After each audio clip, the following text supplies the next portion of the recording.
Olá a todos, meu nome é Felipe Camargo, professor de Direito Imigratório, mestrando em Direito Político e Econômico. Tivemos nosso curso de Direito Imigratório e agora vamos começar mais um Saber Direito Responde, no qual os alunos fazem perguntas e nós debatemos em sala de aula as questões levantadas.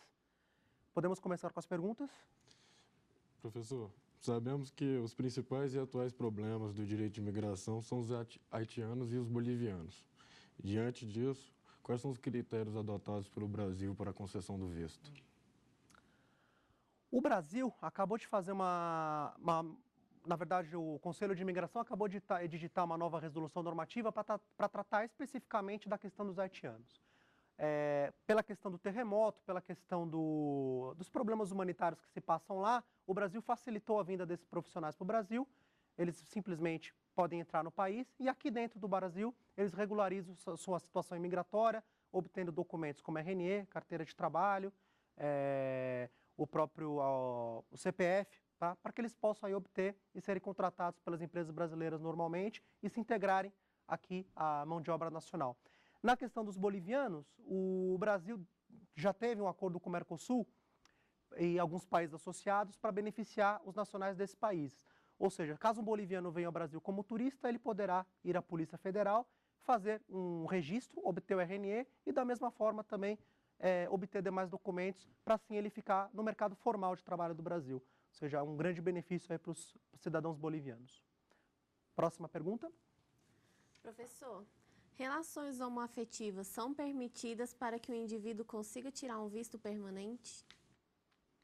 Sim, né? O Brasil, inclusive a legislação do Brasil no termo homoafetivo é uma das mais avançadas do mundo. O Brasil foi um dos primeiros países a liberar o visto para companheiros do mesmo sexo. O Brasil permite, através da Resolução 77, que companheiros do mesmo sexo obtenham o visto de reunião familiar. Basta que eles comprovem essa união estável com documentação específica e o estrangeiro fará jus a um visto de reunião familiar. Caso o estrangeiro seja casado com um brasileiro, o processo é ainda mais simples. Basta fazer um processo na Polícia Federal de permanência com base em cônjuge brasileiro. O processo é mais simplificado e garante ao estrangeiro a permanência do momento em que ele solicita via processo no Ministério da Justiça, na Polícia Federal. Mais uma pergunta? O imigrante preso irregularmente pode ser indenizado federalmente?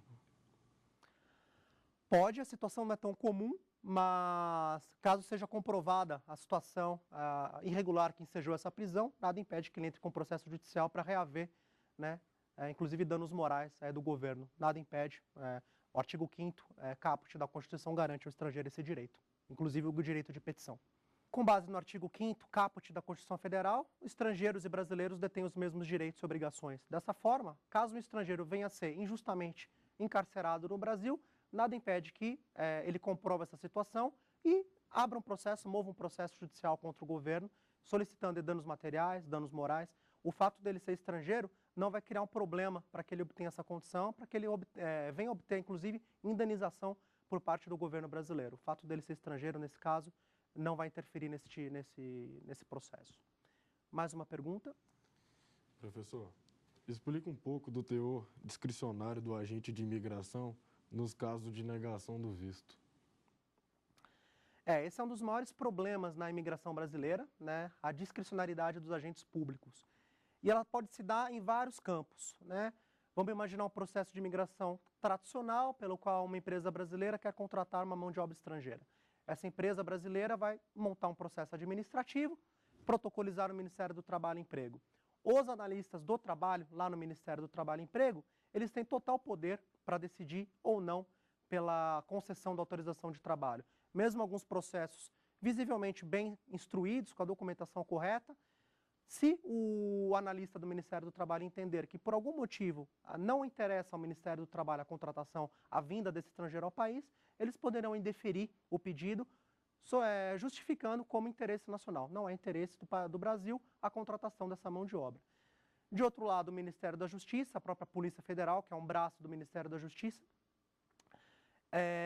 na questão de registro de estrangeiros, eles podem criar uma série de impedimentos, ou seja, o estrangeiro reúne a documentação, ele chegou no Brasil com seu visto, e na Polícia Federal ele encontra ali alguns problemas, ele encontra algumas dificuldades, e não de acordo com a lei, mas pela própria vontade discricionária do agente da Polícia Federal, e inclusive nos consulados, nas embaixadas mundo afora, o estrangeiro, vamos supor, obteve uma autorização de trabalho, normalmente pelo Ministério do Trabalho e Emprego, vai ao consulado para solicitar esse visto e lá ele, surpreendentemente, o visto lhe é negado, né? O cônsul tem total poder de negar o visto ao estrangeiro e a justificativa, no caso do cônsul, poderiam ser várias, inclusive questão de antecedentes criminais, ou o cônsul achar que a documentação oferecida não satisfaz para que ele obtenha a parte final, o visto no passaporte, e mesmo com o visto no passaporte, ao chegar no Brasil, caso a polícia de imigração assim entenda, poderá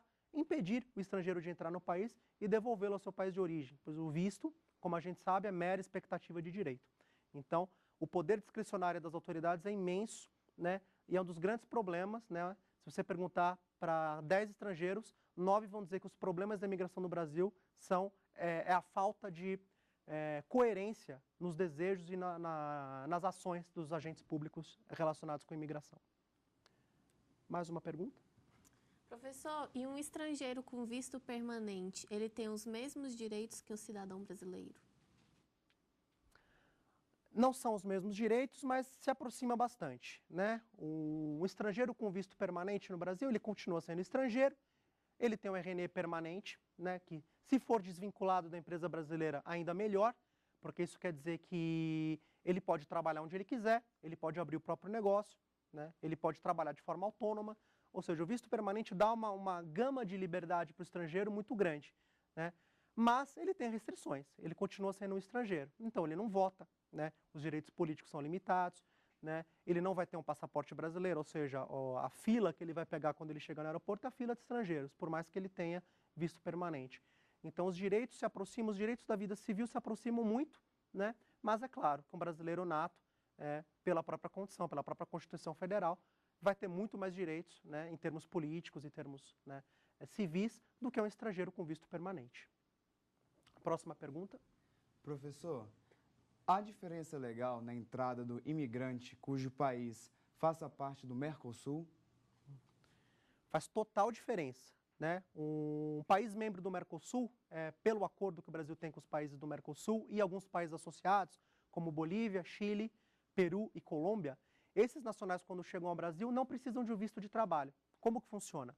Eles podem entrar no Brasil como turistas, né, com a documentação mínima necessária, que é um atestado de antecedentes criminais, né, certidão de nascimento, que comprove o nome dos pais, né, que comprove todos os dados civis, vão à Polícia Federal com essa documentação e de lá saem com uma carteira de estrangeiro, saem com RNE e com esse RNE podem tomar todas as outras medidas aí de carteira de trabalho, CPF, ou seja, para esses nacionais, a vida imigratória no Brasil é muito mais simples, né? Eles não precisam passar pelo crivo do Ministério do Trabalho e Emprego, não precisam passar pelo crivo do consulado brasileiro, não, basta que eles venham ao Brasil como turistas e aqui eles regularizem a situação imigratória.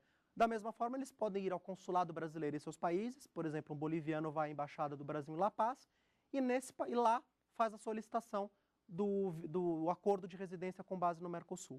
Então, essas duas opções para esses nacionais é um processo muito mais simplificado, inclusive beneficiando algumas nacionalidades que historicamente, culturalmente, têm problemas aqui no Brasil. Próxima pergunta. Professor, de acordo com o artigo 125, inciso 6º do Estatuto do Estrangeiro, que fala: constitui infração, sujeitando o infrator às penas aqui combinadas, transportar para o Brasil estrangeiro que esteja sem a documentação em ordem. Pena, multa de 10 vezes o valor de referência por estrangeiro, além da responsabilidade pelas despesas com a retirada deste do território nacional. Esta infração é punível na modalidade culposa? A princípio, não. A princípio, o que o governo quer coibir é a fraude, né? O empregador ou a pessoa ou a entidade que movimenta esse tipo de trabalhador estrangeiro, conscientemente sabendo da sua condição ilegal, conscientemente sabendo que eles não têm a documentação. O difícil vai ser eles provarem, né, que não sabiam. Caso eles venham alegar que não sabiam dessa condição ilegal dos estrangeiros, para a Polícia Federal vai parecer um pouco estranho, né? Muito provavelmente eles vão acabar caindo na condição dolosa da infração, porque o próprio tipo, né, a própria condição exigiria que a pessoa se preocupasse em exigir os documentos desse estrangeiro, checar se está tudo conforme a lei ordena, né? Então, caso haja uma prova incontestável de que essa situação é culposa, acredito que poderia beneficiar o acusado e não haveria punição nesse caso, não. Professor, qual a participação dos ministérios no processo de imigração? Cada um tem seu papel. O Ministério do Trabalho e Emprego é a entidade que vai dizer se o estrangeiro é qualificado ou não para trabalhar no Brasil. Ou seja, ele não emite visto, ele emite autorização de trabalho. E ele que vai analisar toda a documentação do estrangeiro e verificar se realmente não tem no mercado brasileiro mão de obra que possa ser contratada no lugar desse estrangeiro. O Ministério da Justiça é o órgão responsável pela permanência do estrangeiro no Brasil. Ou seja, uma vez que ele está no Brasil, é o Ministério da Justiça com a Polícia Federal que vão verificar a legalidade dessa estada, se o estrangeiro está em condição legal, se o estrangeiro pode ou não prorrogar a sua estada. Ou seja, todo pedido de prorrogação de prazo de estada é solicitado ao Ministério da Justiça. O Ministério do Trabalho pode ser ouvido ou não, mas é o Ministério da Justiça quem vai dizer o estrangeiro está ok ou o estrangeiro não está ok para permanecer no Brasil. Por fim, Relações Exteriores é o órgão que vai realmente emitir visto no passaporte para os brasileiros. Se tem um órgão que emite visto no passaporte, é o Ministério das Relações Exteriores. Vamos agora para o nosso primeiro intervalo, voltamos em seguida com o Saber Direito Responde.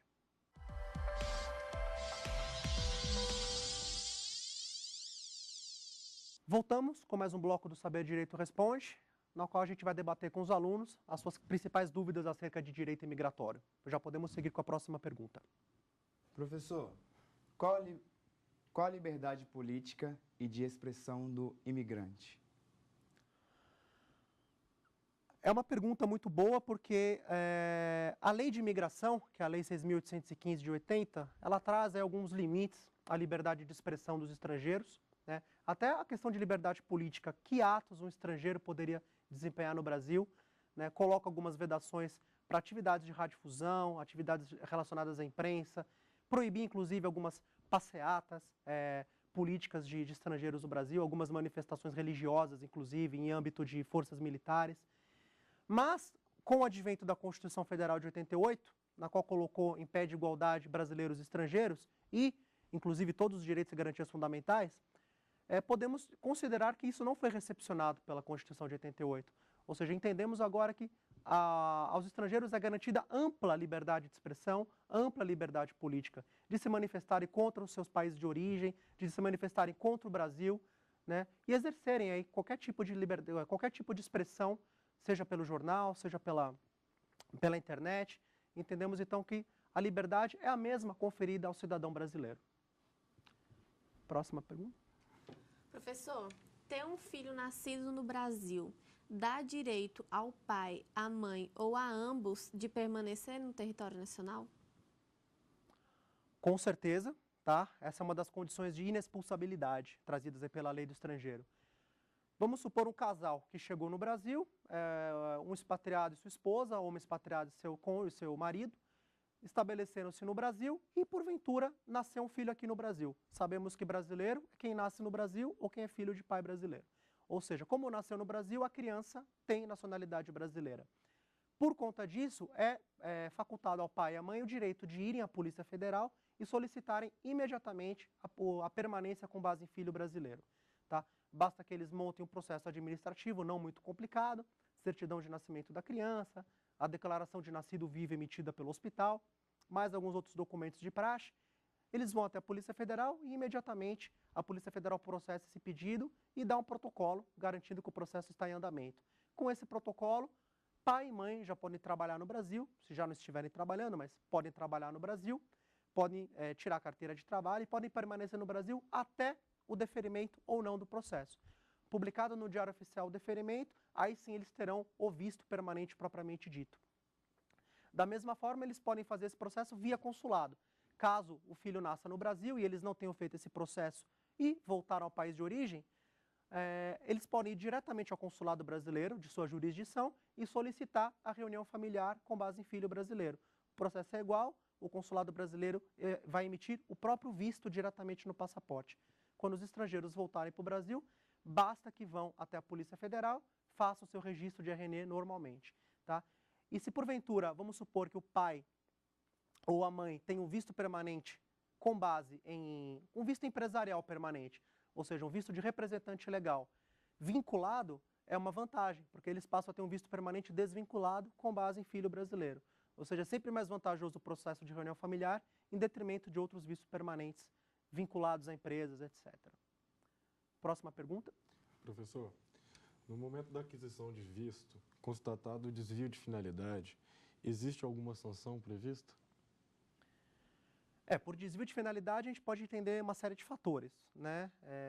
A mais comum é a pessoa que tem um visto no passaporte e que não está obedecendo os limites daquele visto.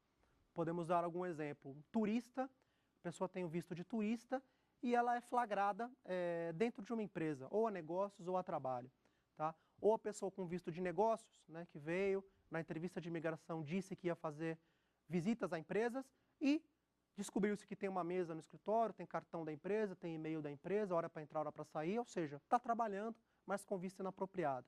Ou ainda a pessoa com visto temporário que está assinando documentos em nome da empresa brasileira, ou seja, algo inerente a quem tem visto permanente no Brasil.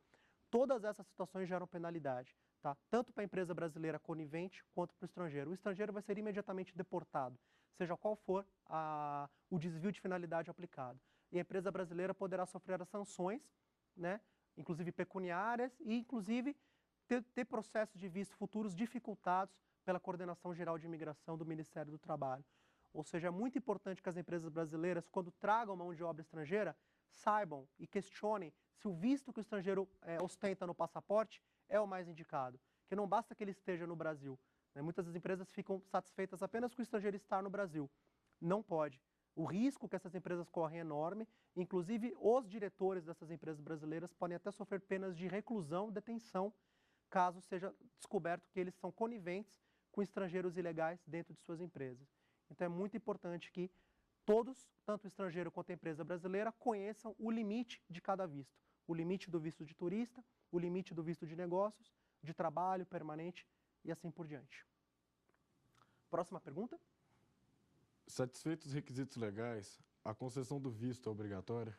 A princípio, sim, mas na prática pode ser que não, né? Caso, como a gente já falou aqui da discricionariedade dos agentes públicos, caso o estrangeiro tenha feito jus a toda a legislação, ele cumpriu com os regramentos do Ministério do Trabalho e Emprego, ele cumpriu com os regramentos do Ministério da Justiça, ele cumpriu com os regramentos de toda a política imigratória do Conselho de Imigração, inclusive apresentou ao consulado brasileiro todos os documentos necessários para a emissão do visto após a pré-aprovação do Ministério do Trabalho, ainda assim ele corre o risco de não ter o visto estampado.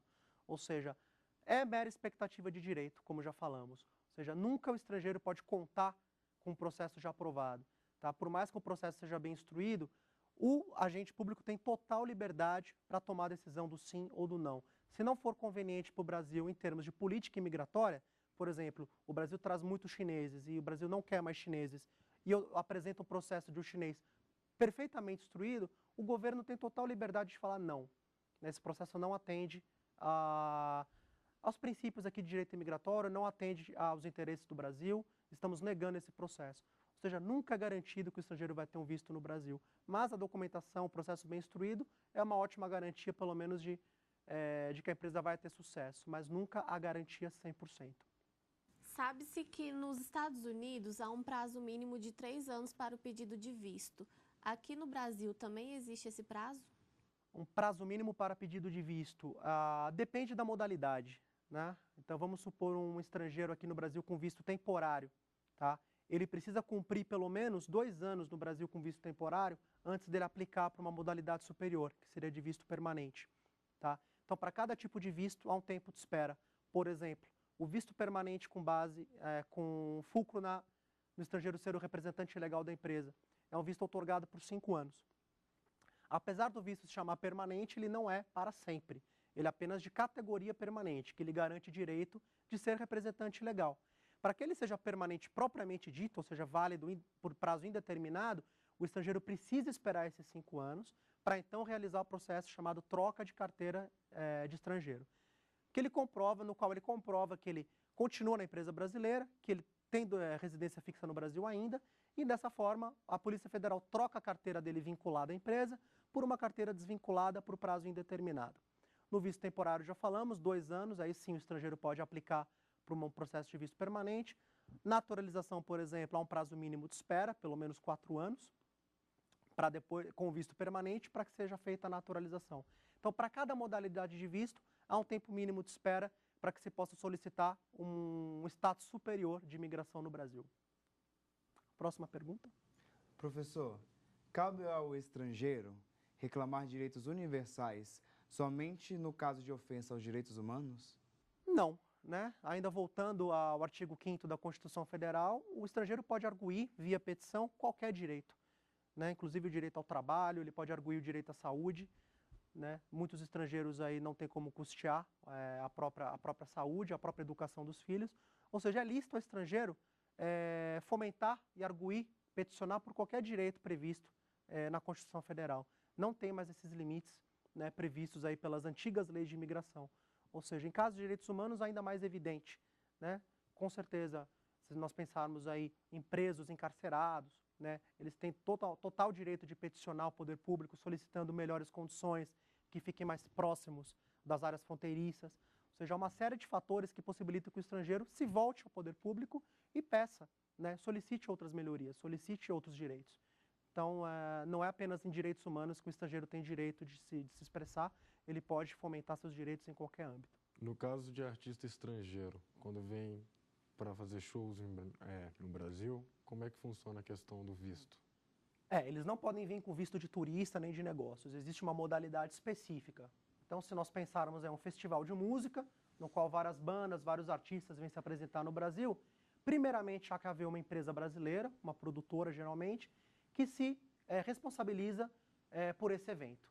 E essa empresa, essa produtora, vai solicitar ao Ministério do Trabalho e Emprego uma autorização de trabalho, não só para o artista, como para toda a sua equipe. É um processo muito mais célere do que um processo de visto de trabalho normal, tá? Pela própria questão de agenda de artista, pela própria urgência do contrato, o Ministério do Trabalho tende a aprovar esses vistos com uma rapidez muito maior. Inclusive, eles já colocaram esses vistos como prioridade, né? E quem sabe até uma tendência aí de consularizar esse processo, ou seja, que o processo seja feito diretamente no consulado, sem ter que haver a chancela do Ministério do Trabalho. Mas por enquanto não, por enquanto é necessário que seja feito um processo administrativo, colocando-se o contrato, quanto tempo o estrangeiro fica no Brasil, quanto que vai ser o cachê, quantos shows ele vai fazer. Tá? Com isso, o Ministério do Trabalho aprova e toda a equipe do artista, das bandas, poderão ir ao consulado brasileiro, fazer a retirada e vir ao Brasil para desempenhar as atividades. E o mesmo vale para os esportistas, tá? Ou seja, não um esportista que venha no Brasil sob regime de contrato de trabalho, mas uma seleção que venha jogar no Brasil ou uma equipe que venha fazer uma exibição no Brasil, a mesma coisa. Eles precisam de um visto na modalidade específica, o visto de esportista. É verdade que quem quer ficar no Brasil, sendo estrangeiro, e pretende investir por aqui, tem que provar um investimento mínimo de R$150 mil? Por que esse valor é exigido? Antigamente, assim, mundo afora, os processos de visto de investidor, eles sempre são atrelados a um valor financeiro. Ou seja, o próprio nome do visto é um visto de investidor. Ou seja, o Brasil espera que esse estrangeiro invista num negócio. Só que, antigamente, o mero investimento já suscitava o visto. O processo já era aprovado com o mero investimento. Hoje em dia, mais importante que os R$150 mil, que tem que estar na conta da empresa, investidos pelo estrangeiro de forma direta, são as condições, ou seja, a empresa brasileira aberta pelo estrangeiro ou na qual ele investiu, tem que se comprometer a contratar brasileiros, tem que mostrar um programa de relevância econômica, ou seja, a empresa tem que ter alguma relevância no mercado, tem que ter alguma relevância social, ou seja, não basta mais que a empresa simplesmente receba o investimento. Antigamente dizia que o estrangeiro comprava o visto permanente, agora não mais. Agora a empresa brasileira também tem que fomentar outras atividades e inclusive gerar empregos. É o fator mais importante hoje do visto de investidor, é a geração de empregos no Brasil. Com isso, nós terminamos o Saber Direito Responde. Espero que vocês tenham gostado e até uma próxima oportunidade. Tem dúvidas sobre o assunto? Mande um e-mail para nós, saberdireito@stf.jus.br. Você também pode estudar pela internet, é só acessar o www.tvjustiça.jus.br.